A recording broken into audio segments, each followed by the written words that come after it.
Morning.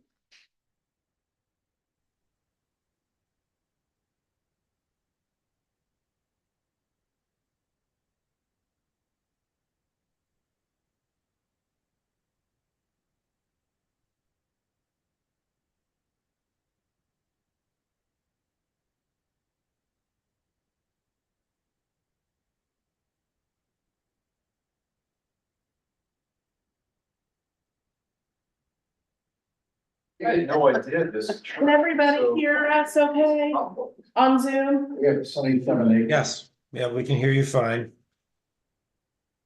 I got mute on. There's a Okay, chapel we're in getting a little the feedback. center. Yeah. Wow. We're in the process of remodel administration, and that's why things are wrong. And the POA. Yeah, right.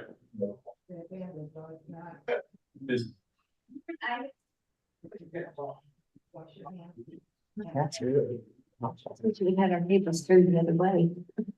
Yeah. Yeah, I kind of feel like we're all gonna be going, well, we can do that right now. Right. So, but we're not looking at them by going like this. I'm gonna turn this thing.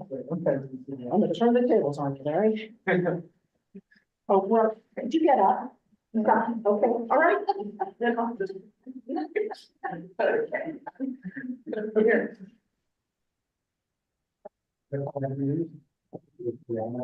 No. Hi, and it's hard to look at that screen like What about the other people? You're gonna be in a second, right? Can you still hear us okay? Yes, Yeah. Kathleen. Okay, perfect. I had to mute one of the websites because it was giving feedback. So we can hear you and we're good to go at 10. We're live streaming. Okay, very good for confirming that. Thank you. Well, I Technology issue. and I can't see that flies without these. Forgive me for being jovial. These are my distance. Well, except that I need to read too, so. Yes, that's. Oh, Yeah, I know. Here's some my fault. Your minutes from the CSA. Thank you. I appreciate you doing that. Yeah, me too. Oh, thank you. I appreciate the encouragement. I'll keep on going. That's good. Yes, Uh, I think it's an important communication. It's the real communication. Sort of. No, I mean, it is. It's the real communication of what he heard. Right, so he's a reporter and he's just, It's not, actually, all minutes, the meeting went on much longer than you might think. Those are the points that I thought were worth sharing. Yeah. Others may think differently.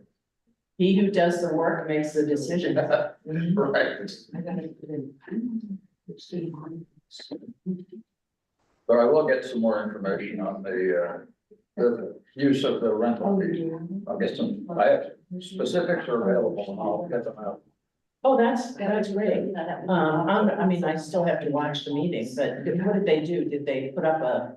Yes, so I put up a chart and it's on the screen for a little bit and then it's gone. It's not on the website, but I can go back and get it by freezing the screen. Yeah, I take screenshots during their meetings because they don't post the stuff they put up. Right. Yeah. Sometimes later it's available. Okay, it's 10 o'clock. Kathleen has confirmed that all the technology is working and we are live streaming. So I'm going to call the meeting to order and ask our secretary if we have a quorum of the board. We do, Mr. President. Great, thank you. And if you could pick up the topic 3 on the agenda. Yes. I would like to ratify the approval of minutes as follows.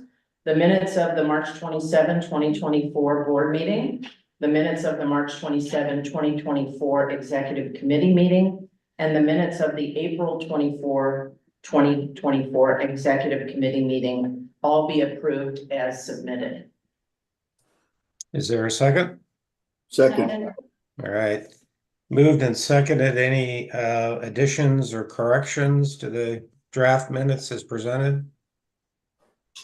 Hearing none, all those in favor say aye. aye. Opposed? All right, motion carried. Mr. Treasurer, Larry, what have you got Yes. for us?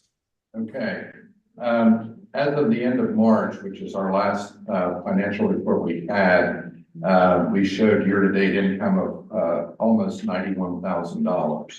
And of course, part of the reason it's so high is because in January and February, we collect the majority of our dues for the year. And we haven't had too many expenses so far. The only major expenses we've really had have been our membership, communication, and our management fees. Currently, we have a little over $35,000 in our checking account, and I've moved $90,000 to a money market account. So we have a total of about $125,000. We, as of this morning, have a little over 2,700 members. So I think we'll reach the 2,800 that we had budgeted for this year. Since there are still people that are joining actually about every day. Yep. Thank you, Larry. And just to clarify, to put it in my accounting lingo, our income, as Larry said, was high. It's because it's on a cash basis. We don't take the time to do accrual accounting in our financial statements, so everything is on a cash basis. So that income will dissipate over the course of the year. We'll have some new revenue, as Larry pointed out, for maybe up to 100 new members, perhaps, if we are lucky. But we will have expenses, obviously, from the remainder of the year. As a side note, we just got the bill this last week for the annual meeting at the Plantation Club. So we are eating into the the income as we go through, but all that was budgeted, so I don't mean to make light of it. All right, Kathleen, anything on a management report for IMC? Yeah, just to reiterate, what Larry said, we have 2,712 members as of this morning.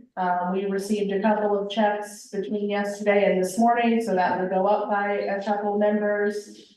We just continue to work with the board and the membership as needed. Again, the email, if anybody has, questions, concerns, comments, is info@cpinespoa.com, and the cell phone number to reach us is 843-422-7648. Great, thank you, Kathleen. All right, let's move into our work stream reports. Kerry DeVillette had a personal thing come up here in the last couple of days, and so he was not able to make the meeting, but Ted Levitt, who is also on that work stream, has agreed to jump in and kind of give us an update on our member LEAP transition. Ted? Thank you. Member Leap is the company for those who aren't familiar, the company we are moving to manage kind of all the back office operations.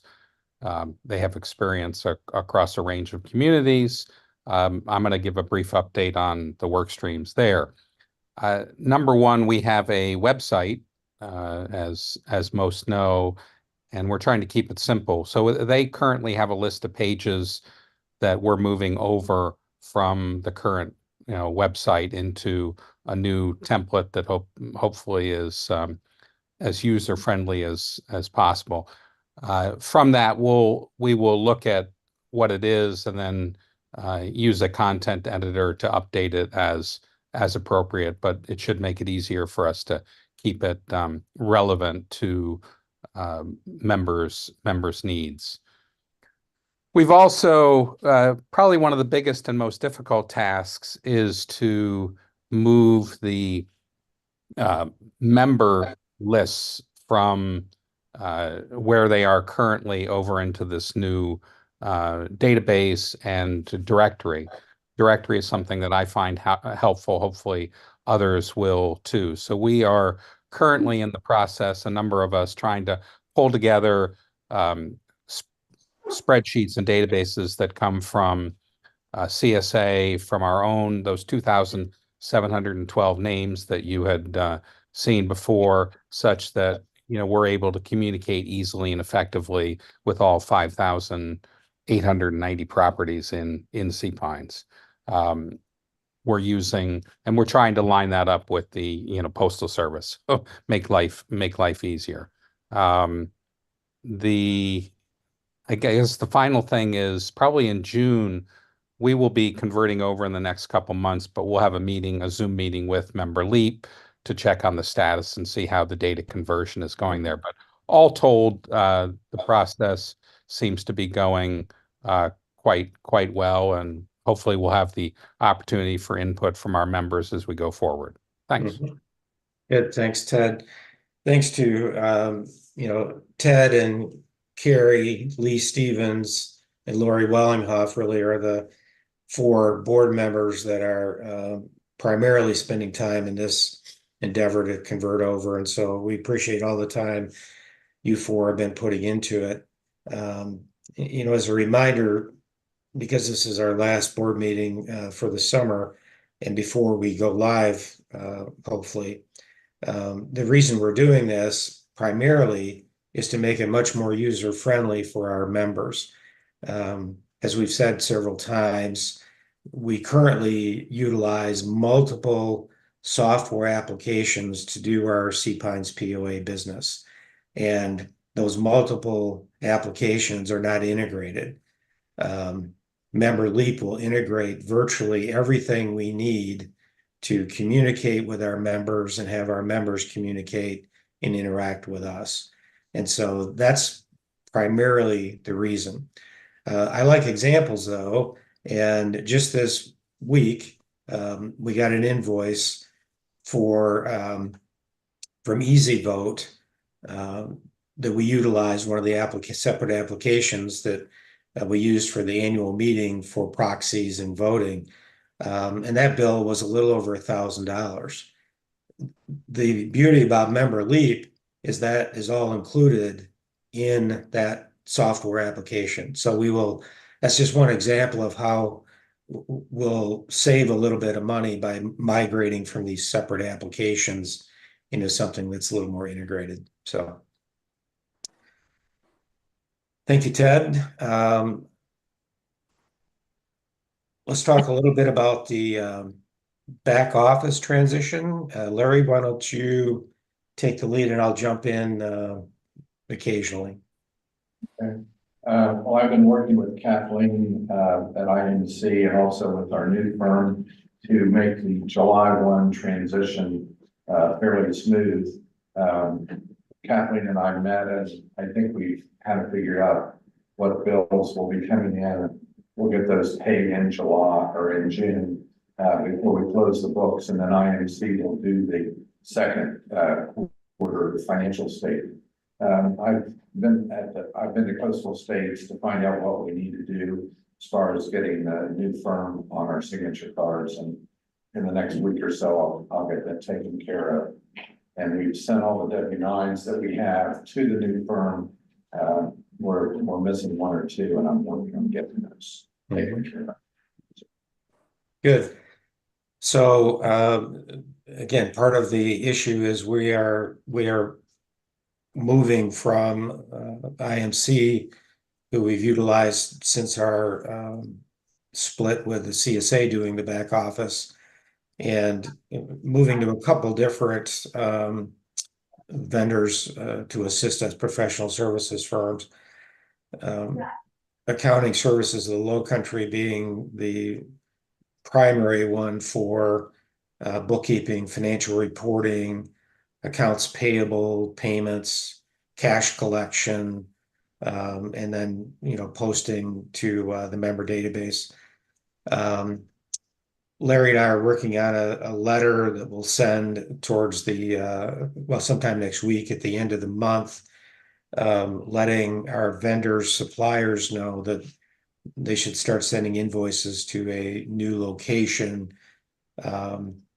Once the transition is completed as well, our members will have a new address and PO box to send their checks in for membership renewal if they don't use the credit cards, and we'll communicate that in due course once that becomes necessary in July, etc. So things are moving along. We also engaged a CPA firm on the island to do our tax reporting or tax return preparation. And so that's well underway for 23 as well. So Larry, with a banking background, also took a hard look at our banking relationships and concluded that staying with Coastal States made the most sense. He has been able to discuss with them some data needs that he wanted that they've been able to accommodate. And so that's gone a long way to helping make that a much more useful relationship for us going forward. I think the last thing that is, there's many things, but one of the things also that came up at the annual meeting, it's still on the radar once the member leap transition occurs, because credit card processing will occur through that application and their credit card processing application that we get to select is our credit card processing fees right now are a little steep, and Larry's focused on that to get that more aligned with current market standards. So a lot of moving parts on the back office, similar to what Ted reported regarding the member leap transition. I think the other transitions on the back office stuff is also going well, and hopefully will all culminate at about the same time within 30 days of going to new suppliers, vendors, and applications in the life of Sea Pines POA. Next up is back to Ted to report back a little bit on where we're at in our member and non-member email address projects. Thanks, Keith. As a starting point, I'm repeating what I've said in the past. I think it's incredibly important for the Property Owners Association to be able to communicate with all owners in Sea Pines. Not everyone is a member. We're a voluntary organization, but we currently have, we have 2,700 members and about 3,000 emails out of the roughly 5,300 property owners. Some people own multiple properties, and we have timeshares and things like that. So we are, as part of this overall effort, we're doing the blocking and tackling to accumulate as many of the emails as possible in Sea Pines. That can't occur without the help and support of people out there. That's a project I've been leading, and let me give you a quick update on it. I call it, we're using a brute force method here to do it. There are 169 streets in Sea Pines, and we've been getting volunteers to help me kind of go through and solicit their neighbors, fill in the blanks, whatever the case may be. Always good to know your neighbors. And currently we have volunteers for 54 streets. So if anyone is looking to help us, we've got 115, that still could use some support. Interestingly, at the annual meeting, 2 kind people came out and volunteered for 3 additional streets. Thanks to them for that. We've finished 11 of the 54, and it's sort of interesting. I want to give you some numbers here to give you perspective on it. And what it actually shows, there's an interesting finding from this kind of effort. What you find is we have areas of Sea Pines where people are very involved and areas that are complete deserts.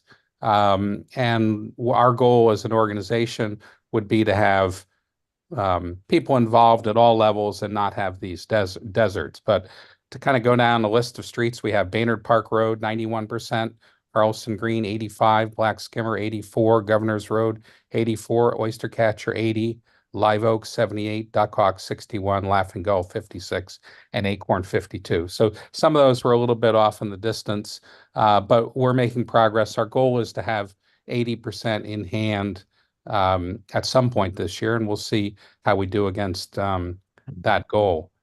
So I conclude by, if anyone out there is willing to help us pull together, all we're really looking for is to get the email. We have pretty much every other piece of information on Sea Pines property owners. I would certainly appreciate the help. Thank you. Good, thank you, Ted. Hey, Keith, Yes.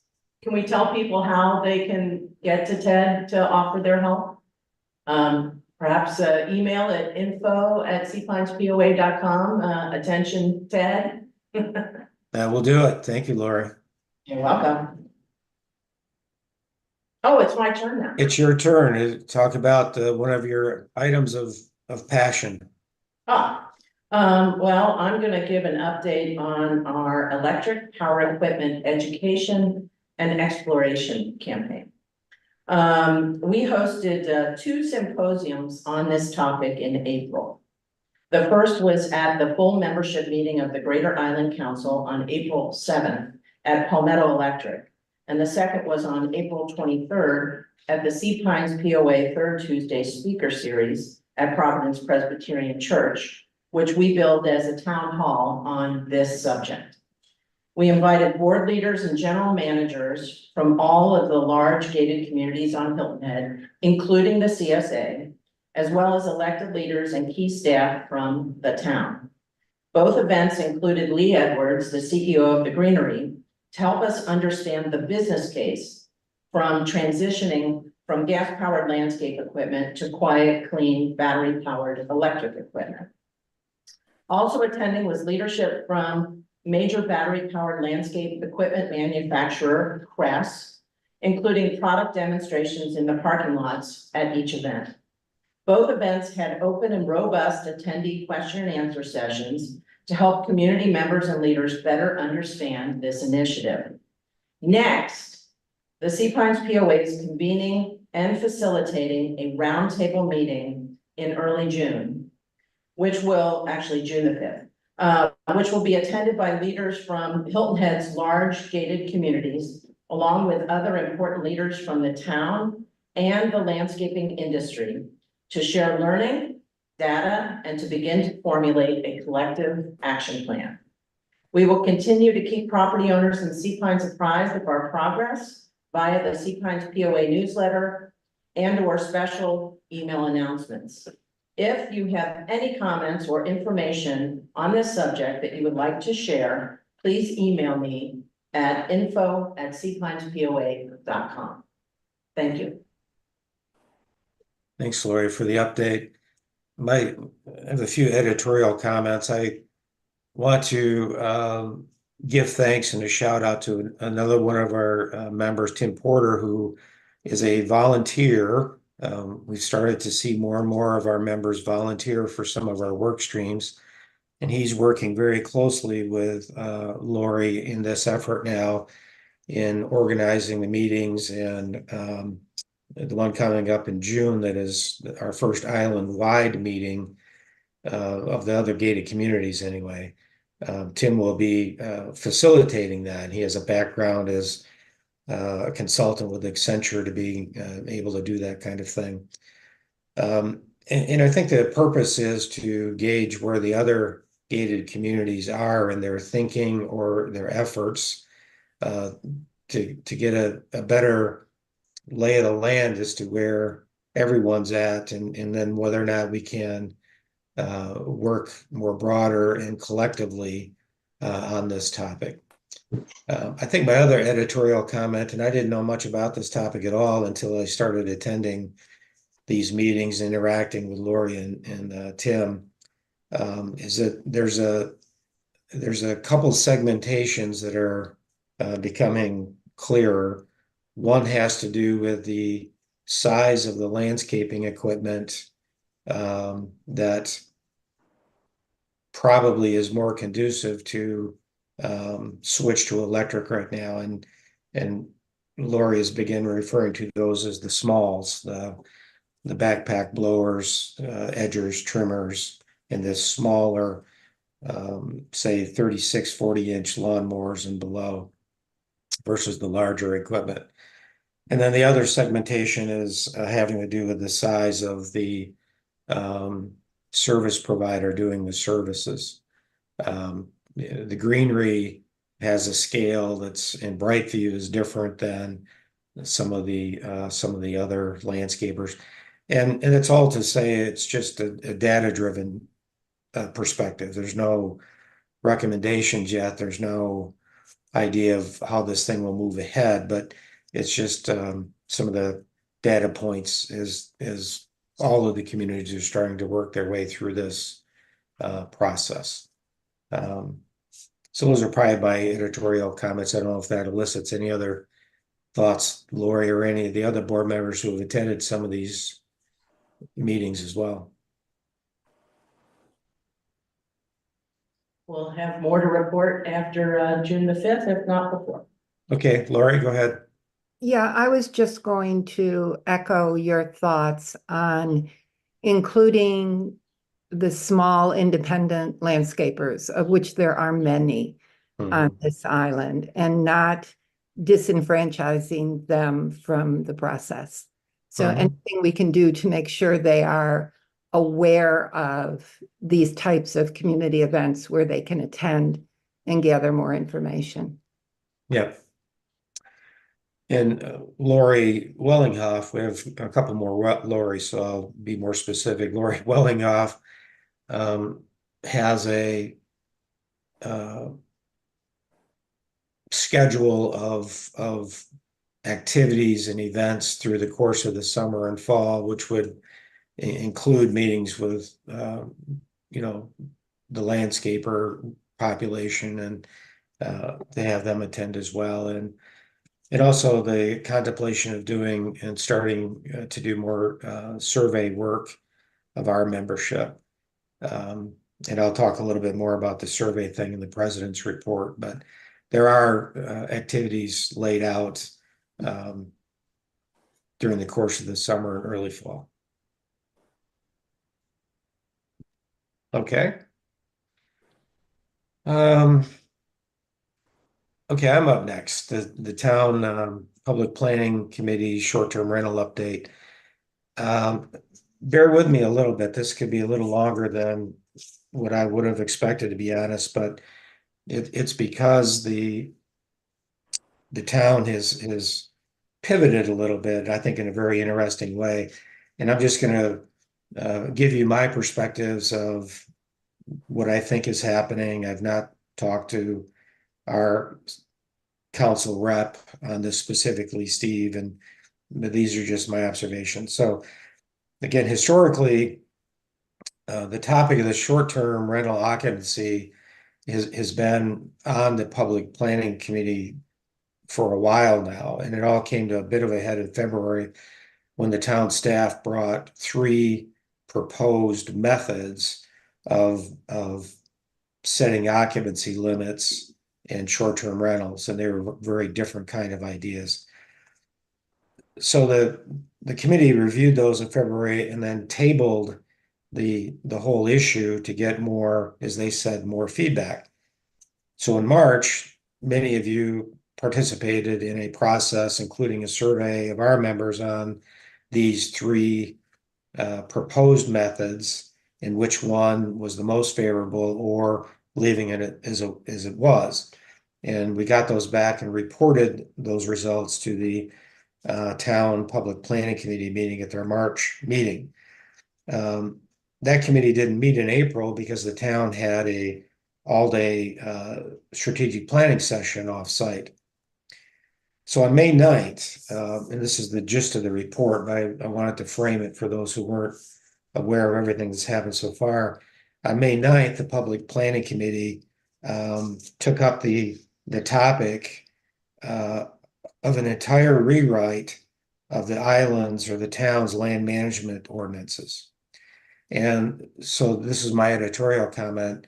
I think what has happened and what has came out of the strategic planning session is the council and the town management have decided to step back, and instead of addressing individual items on a one-off basis, such as the short-term rental occupancy topic, there's just a lot of topics that have now bubbled to the surface, and they've decided to step back and go through a process of rewriting the entire land management ordinance for the town.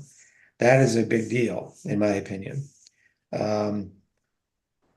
If you go to the minutes in the report for the May 9th Public Planning Committee that's on the town website, there's a lot of stuff there. It's 253 pages long, but it is based on what the town had first done with a consulting firm is to do a conditions and trends assessment, is the name of the report, for the island using 23 data. And it's pretty fascinating just to go through that conditions and trends assessment report to see what has been happening to the island over the course of a couple decades. At a high level, then, the rewrite of the land management ordinances are going to be assisted again by a very specific consulting vendor that is an expert in these land management ordinances. There's a timeline in that packet that I would encourage everyone to go look at, because it lays out all the different meetings and public hearings that are going to happen between now and by the end of the year. The town hopes to have this wrapped up. So it's a fairly short, condensed process. And In the meantime, or during the course of the process, the town staff has identified three what they refer to as priority amendment topics.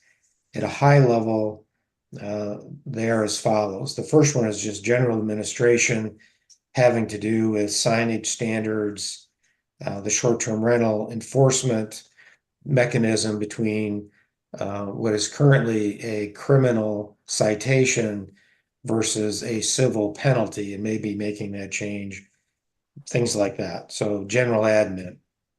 Topic two is very broader in terms of developing better subdivision standards and outcomes. And there's a lot of detail what they mean by that. And I would encourage you to go look at it. And the third priority amendment topic is just referred to as miscellaneous, but it only has two elements to it. Food truck ordinances and the short-term rental parking and occupancy topic that had been on the table here earlier this year. So that's the update. It's I think interesting because it is broadened remarkably into a bigger topic that should be of interest to all of the residents and even the property owners on Hilton Head in the town. So encourage you to go out May 9th, Public Planning Committee on the town's website, look at the package that the staff put together for the committee that they reviewed that day. So that's my report on that. Lori, let's do a recap of a very successful third Tuesday speaker series. Well, we missed you guys last night. It was a really great evening. We had Ahmad Ward presenting about historic Mitchellville Freedom Park, past, present, and future, and what they are doing out there is very cool and very impressive. And there's a lot of history here on our island that is just vital to who we are as a citizenry. And Ahmad, I think, was an enthralling presenter. I think he made a lot of fans of historic Mitchellville last night. The second season of the Sea Pines POA Third Tuesday Speaker Series was truly outstanding, as those of you who attended can attest. As you likely know, we moved from the Sea Pines Community Center to the sanctuary of Providence Presbyterian Church this season because we outgrew the community center. We are very grateful for the support of Providence Presbyterian and remind you, if you don't already know, that this magnificent facility is just outside our Ocean Gate at 171 Cordillo Parkway.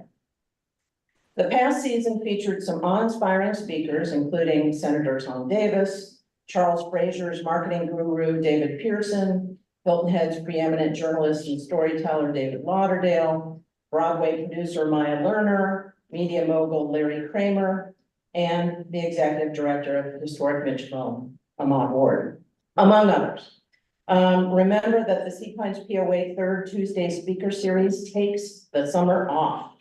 Yes. We will return in September for our third season, which is sure to be a smash. If you have recommendations of extraordinary speakers, please email me your suggestions to info@seapinespoa.com. Season will run September through May, so 24-25. And I've got some slots filled, but got some open slots and would love to hear your suggestions of interesting people.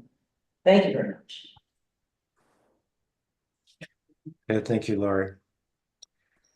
Our last work stream report is from the nominating committee. The nominating committee for this next cycle, which is already kicked off, Lori Allenbach and Laura has agreed to join me as a nominating committee, and we met last week via Zoom. So we've kicked off with a look again at what the ideal board member attribute listing might be, and now the three of us are thinking about and kind of calling through our personal network as well as the membership directory, and just basically networking to come up with potential names that we will be discussing this next week at our second nominating committee meeting. But similar to Lori's request, if you have any suggestions about individuals that you think would make a good Sea Pines POA board member, or someone that you know has an interest in doing it, or even if it's yourself, there's nothing wrong with self-nominating.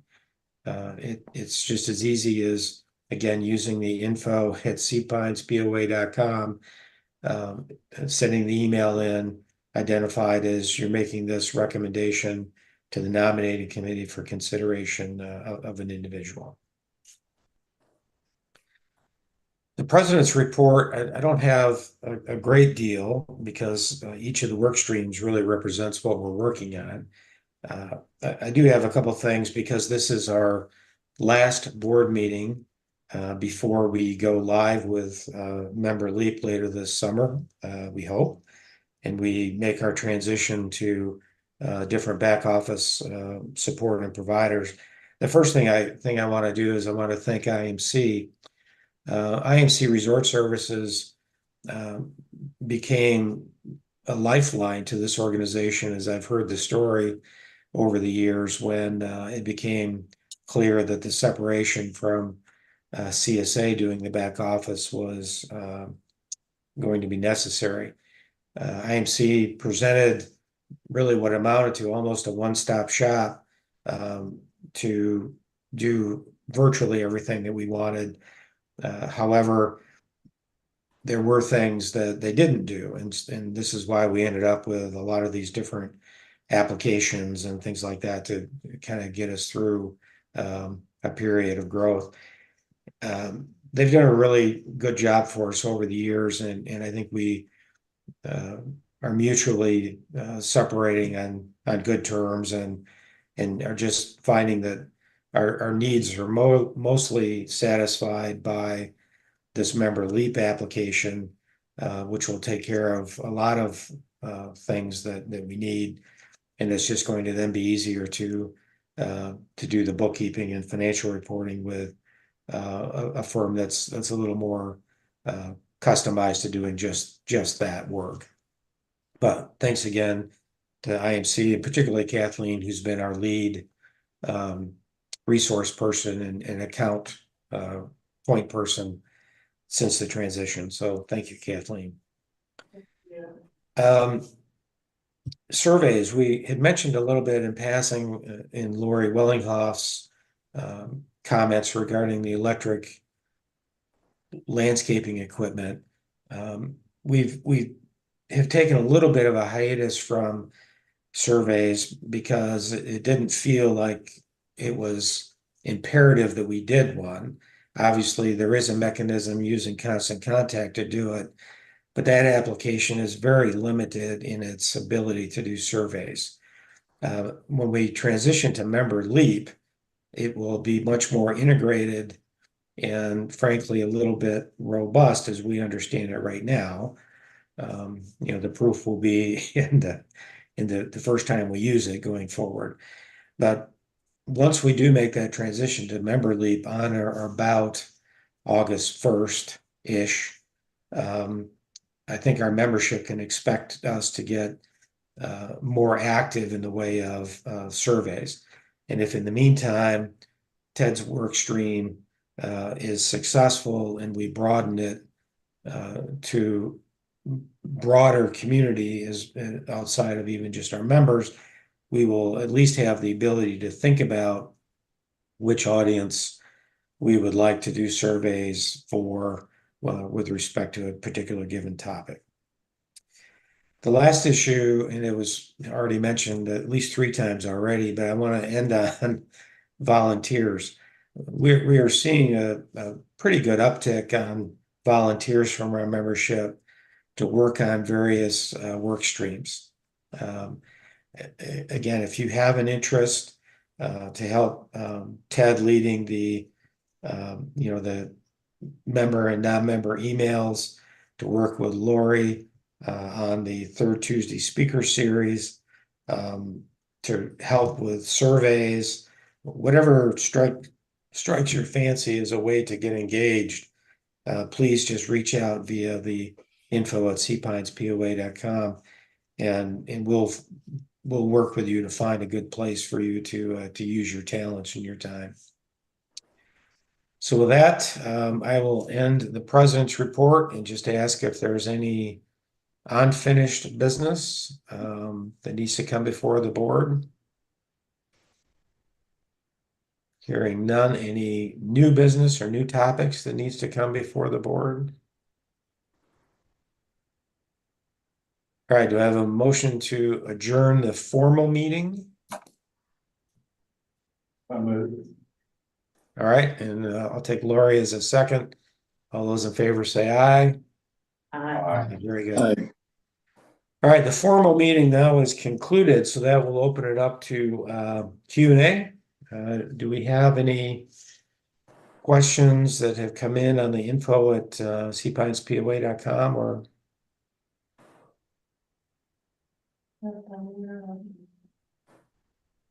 I didn't hear that. No. No questions? Okay, very good. Any questions from those in attendance live? Alex. Alex. The question is, to what degree is the POA's initiative on electric power equipment coordinating with the CSA task force on the same subject? Mhm. Well, I will, yeah, I think you got your answer a bit with Lori's laugh. I will take that one just because it's I will characterize it as a sensitive topic. In some ways, a lot of this kicked off way back in December when Lori Wellinghoff invited Dave Ellis and others to join her at a Greater Island Committee meeting where this topic was on the agenda at that time, and David went. And he got very excited about it and came back, and as you recall, sent a one-question survey to the entire community in CSA, in our community, and got some responses that I would say he characterized as being concerning on his side. So he reached out to Lori to help, and Lori did so. At the January workshop for the Sea Pines POA, this board unanimously gave Lori the green light to start the education and exploration topic on the electric landscaping equipment issue, and also asked Lori to reach out to the CSA about the prospect of doing it as a joint task force, similar to what the original, going back to the old language, LUM standards were, because as you recall, that originated out of the Sea Pines POA and ultimately became a joint task force with CSA before it ultimately got turned over to CSA for administration. We envisioned something similar. That was not CSA's vision at all. And they have formed, as you said, Alex, this board member only task force. They have no other Sea Pines residents or residential property owners on the task force. And it is quite secretive as to what they're up to, frankly. And Lori has reached out more than once to engage them and has been rebuffed. Our attitude basically is that we want engagement. Keith, could I have one thing? I have been rebuffed to join the task force and to work so that we we don't have cross purposes, you know, we're doing lots of things, as you can tell, and they're doing things. And we shouldn't be duplicating, nor should we be, creating any unnecessary, cross purposes.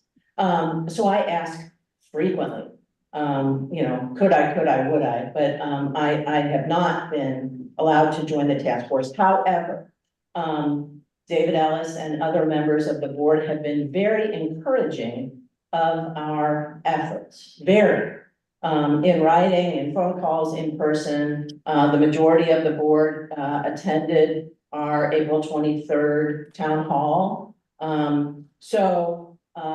It's not contentious, it's just Right. odd to me. So let me jump back in because that's kind of where I was going in conclusion. Is that our attitude has very been to continue to try to engage through inviting them to different things like the April town hall that we held, to inviting them to the more island-wide gated community symposium or meeting that Lori's putting together. So we continue to invite them to engage with us and come along with us. I think we will make and continue to make available to them information that we gather during the process. Because, and this is where it all comes together, we understand very, very clearly that CSA is the one that has to make the rule. So we're not trying to usurp any authority of CSA. We can't do that. But we would like to be a little more engaged and involved in helping shape and craft whatever comes about. So we are kind of moving in parallel paths right now. I would agree with Lori. It's not contentious. It's not the way we would have liked it to work. But we are moving along and we will see what the rest of 2024 holds. That's a long answer, Alex, but it's a complicated issue. Ted. Well, I'm sorry. Go ahead, Ted, Ted. Yeah, I'd just like to add to the discussion, just pointing out the obvious, apologies if I'm restating the obvious, that the Property Owners Association is entirely representative of property owners, and Sea Pines has commercial and resort interests. The pity of it is that it would be nice to have in public what the resort, the resort and commercial interests, so I applaud the effort to try and, create unity in that discussion. That's it. Yep, thank you, Ted. Lori, did you have anything then? I would just add, in all things, this being the prime example, but in all things, lots of smart and eager and helpful people live in our community and want to participate in the process. And one of the issues that I heard early on when I came out of the gates in December with this was that the board of the CSA only has so much bandwidth, to which I said, well, guess what? Take mine and take ours. So it would be ideal moving forward in all things to allow as much community participation as possible in order to take advantage of all the smart people that live here and add value to things and to speed things along because there's more bandwidth to be had. Thank you. Okay. Any other questions? All right. I guess hearing none, I think we are then concluded. Thank you. Thank See you all in September. Yes. Well, you'll see us sooner. Yeah, Your we'll stuff- see you sooner, but the rest of our members will be September.